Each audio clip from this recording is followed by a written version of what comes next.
आताचे जे जनरेशन आहे, न्यू जनरेशन, यांच्यामध्ये खूप जास्त लेट गो करत नाही, सोडत नाही.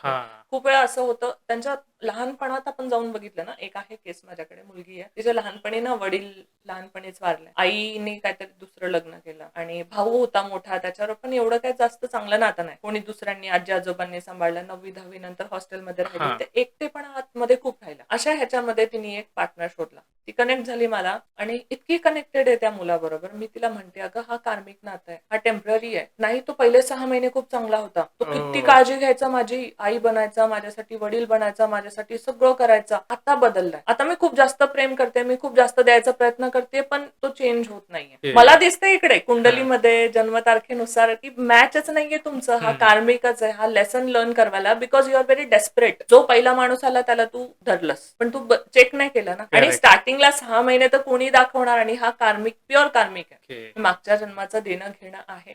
आता फक्त तिला स्टेप उचलायचा आहे आणि त्याच्यातून बाहेर पडायचं, पण ते होत. आणि त्या मुलाच्या बाजूने जर आपण बघितलं, त्याच्या जन्मतारखेनुसार त्याला ओव्हर पॅम्परिंग केलं गेलं, तर ह्याच्यामुळे काय होतं, त्यांची मानसिकता काय होते, अशा मुलांची व्हॅल्यू नाही करत नात्याचं, प्रेमाचं. ठीक आहे ना, ही गेली तर दुसरी. तर हे दोन्ही पॅटर्न आता खूप जास्त व्हायला लागलेत, म्हणजे यंगस्टर मध्ये ना मला हे खूप जास्त दिसतात.